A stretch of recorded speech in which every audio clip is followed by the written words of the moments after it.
Hi, my name is Mike, and I'm hopefully going to be making a couple of tutorial videos today on Chevy Colorado pickup trucks. My first video that I'm going to attempt to record here is going to be the changing spark plugs, our tune-up process. And my particular vehicle is a 2007 with a 3.7 liter i5 engine, which means the spark plugs are all in a row. There's 5 of them right down the center here underneath of this plastic cover. So first you're going to have to remove this cover. You're going to need some basic tools to complete this task.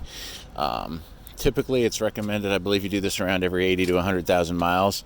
My vehicle has just over 190,000 miles now. My last time I did it was right around 110,000. So I'm not having any performance issues, but I wanted to go ahead and do it anyway, just as general preventative maintenance. You're going to need some various tools, socket sets. I recommend some anti-seize and some lithium grease, some extensions, pry tools, different size sockets, coffee, most important tool.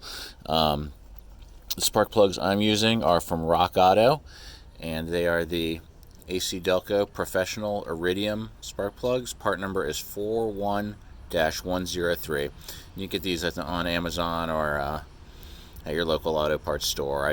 Rock Auto was a little bit cheaper, and since I wasn't in a rush, I figured I'd go ahead and order them online just to save a couple bucks. I know the NGKs are very popular. There's some other brand plugs that are also very popular in this type of vehicle.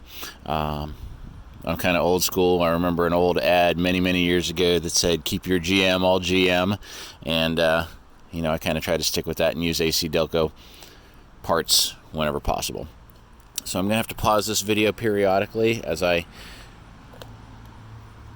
loosen each screw and make adjustments. It's hard to hold a camera and turn wrenches at the same time, but hopefully in between me stopping and starting, you'll be able to get a pretty good idea how to perform this process yourself and keep your Chevy Colorado, GMC Canyon, or Hummer H3 running well and on the road.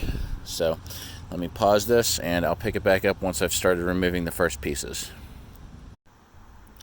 So the first piece I removed in my process here is just this piece of air duct. And it's really simple. 2 flathead screws, or you can use a appropriate size socket to loosen them, and then you can just kind of squeeze it together and pull it out. Having this out of the way gives me access to 2 of the bolts that hold this air cover. I forget the actual name for this piece. It's sort of like a baffle. I know a lot of people just remove it, just kind of gets in the way, but that allows me to get access to a couple of those bolts. I think there's 3. There might only just be those 2. In any case, on the back side there's also this additional piece of ductwork. So I'm going to loosen the screws on this and pull those 2 bolts out. I believe they're 10 millimeter, but I'll confirm that in the next section of the recording, and we'll take it from there. Alright, so here we are with the baffle removed. I was correct. There's 2 10 millimeter bolts on the passenger side, and you want to be careful when you're removing them so that you don't accidentally drop these 2 little clips that they hold into. And then I also loosened one of the screws on this hose, and I'm now able to lift up the baffle, and you can see underneath it there's also a hose going into the intake, going into the head, the cylinder head. I've seen where people do the aftermarket modifications to remove this. They typically put some kind of a breather to cover that piece right there. And with this baffle now off, you can see straight through it. It's not really anything, just a big piece that gets in the way. I'm going to set this back here on my toolbox.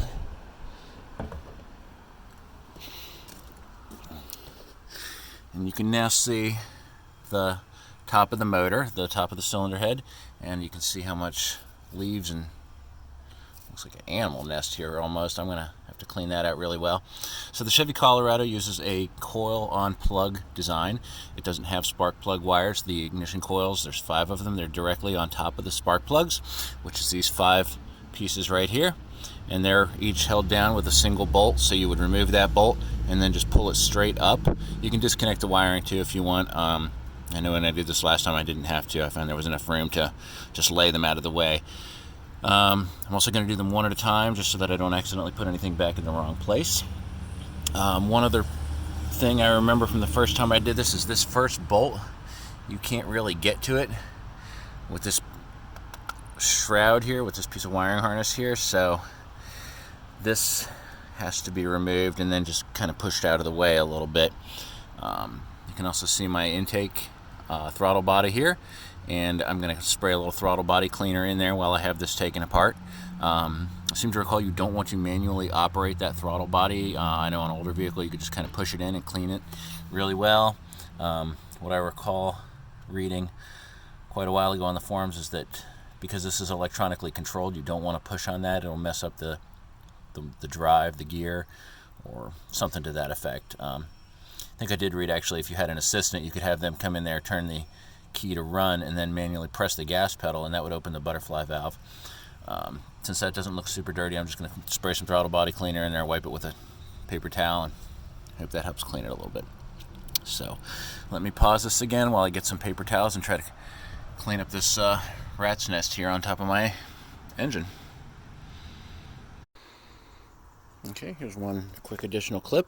So I removed the bolt, also 10 millimeter, holding down the first coil, and I was able to pull that out without too much trouble. This piece here, I loosened the clips on it. I also cut that zip tie down there, and that gave me just enough room to wiggle it to push it back far enough to access the bolt. Now you can see down deep in there, you might be able to see it. Let's see. Adjust the brightness. There you go. You can see the spark plug down there, and deep in the bottom of that hole. Also sprayed a little cleaner. Couple things. If you're into tuning and updating the performance on your truck, I know on some of the forums, like Colorado Fans website, there's a guy, I believe his name is Super Modulation. He sells some various upgrade parts. I think you can also get some of them on eBay. For example, there's a tuned and ported throttle body upgrade that you can do. And also, if you look down inside these coils, you'll see there is a spring. I believe he sells iridium or rhodium, something. It's been a long time since I looked. Some type of a metal rod that goes inside of here that actually replaces this spring, which provides more power to better conductivity of the voltage to the spark plug. So just a couple things to throw out there. I'd like to do them, but I don't really have the money, so it's whatever. But let me get that first spark plug pulled out, and for that I'm going to use a standard size spark plug socket. I'm just going to push it down in that hole, grip it, and hopefully it'll loosen right up, and I'll pick the video back up once we're a little further along. Alright, here you can see I've now removed the first of the 5 spark plugs, and you can see the old one here next to the new one. See, it doesn't really look wholly terrible after about 80 or 90,000 miles.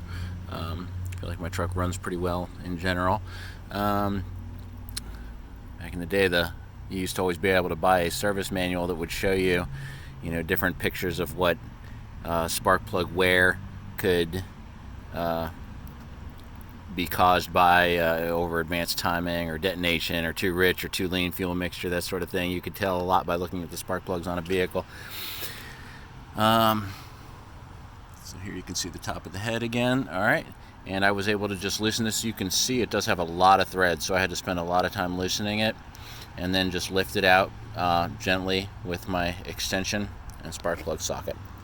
So one of the things I'm going to do when I put the new ones back in is just to put a few drops of anti-seize around the threads to prevent it from seizing up inside the head. Hopefully make it easier the next time myself or whoever has to do this.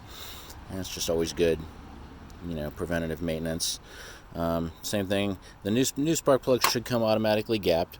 There's a little plastic sleeve inside of there that's supposed to protect that from getting bent.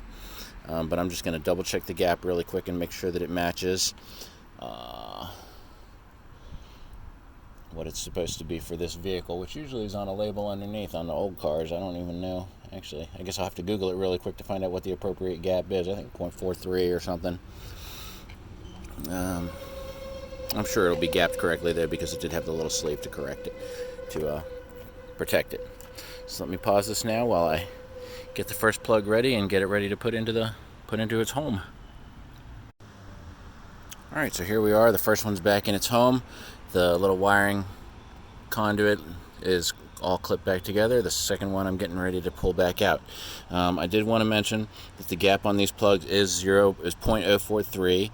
Something I saw on one of the forums real quick is that you do not want to gap them. They come pre-gapped, and that attempting to gap them can damage the little iridium tip.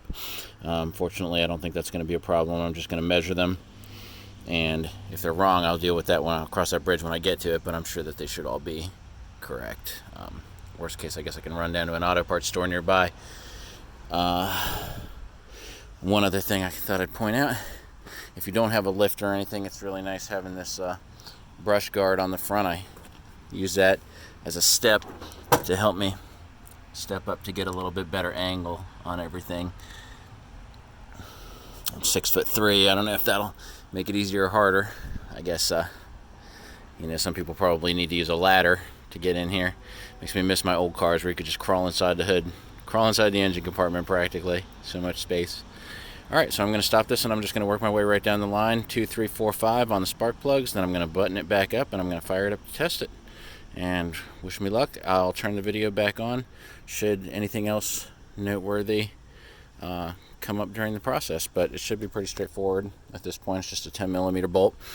Pull that out, pull the coil off, use your appropriate size spark plug socket, some extensions, loosen it up, lift it out, put the new one back in. Again, like I mentioned, if you can get directly over top of it, whether by standing on a ladder or brush guard or whatnot, it's probably going to be a lot easier. Shine a flashlight down the hole. You don't want to accidentally bend damage any portion of the spark plug while reinstalling it into that hole. So I'm going to pause this again and I'll turn it back on should anything else of note come up while I'm doing the remainder of the plugs. Hope this video is helpful. Thank you. Alright, so that's all 5 new plugs in. In just a few minutes here, I'm going to button it back up and we're going to test it up to make sure that it starts correctly and everything runs properly. Just wanted to point out a few other things. Anytime you're under the hood of a vehicle, of a Chevy Colorado or similar type vehicle, you should always check a few things. In particular, the tune-up process would be, to check and change your oil if it needs it. Right there, your dipstick, your air filter underneath of here. I already checked those. My air filter is good. My oil is good. But anytime you're under the hood, you should always check those. Check your grounding blocks, which is a really common point of failure in this type of vehicle. There's 2 here. There's one right down here and one over here right behind the ABS module. Now those have a lot of ground wires going to them and they ground to the inner fender. I've seen a lot of Colorados, a lot of similar vehicles have problems because those come loose. If you look on the forums, you'll see that making sure that those are clean and tight will resolve a lot of issues. The one other thing I wanted to show you here is that I am going to do while I have it all apart is to clean my mass airflow sensor. Now I already disconnected this. It's just squeeze and pull straight off the top. And then there's 2 tiny little Torx screws. I use my Torx screwdriver. These are the screws. They just go right in there. And then you want to just lift it straight out. You can see it's pretty long. And there's the inside of the sensor. Let's see if I can get the camera to focus on it. And you can get a specialized spray designed for cleaning these, and you want to just spray it in there and give it a couple minutes to dry out. There you go, mass airflow sensor cleaner. You'll see I also have a little throttle body cleaner for the throttle body. So I'm just going to spray my mass airflow sensor out. Make sure everything's nice and clean. Put it back together.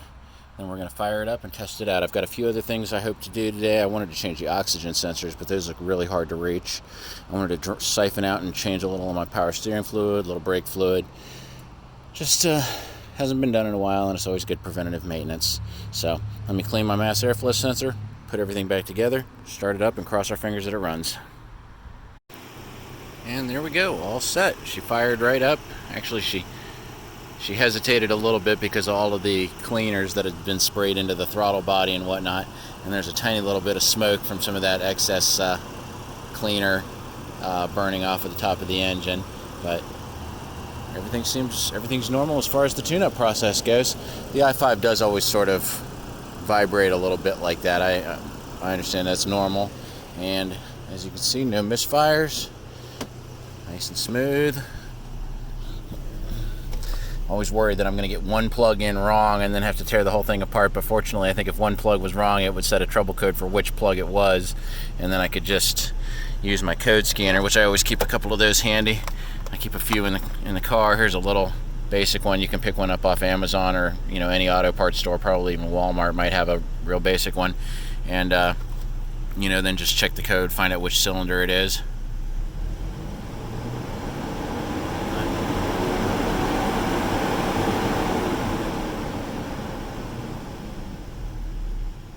Everything seems normal. I might take it for a run around the block, but I've got a lot more work I plan to do today, so I'll go ahead and shut it off here. I hope this video has been helpful to you. If it was, please give me a like and a thumbs up, and please subscribe to my channel. That really helps me out a lot. I've got a lot of different Colorado videos, and I'm going to be publishing more. These videos are also applicable to GMC Canyon and Hummer H3. So I hope this video was helpful, and have a good day. Thank you. Bye.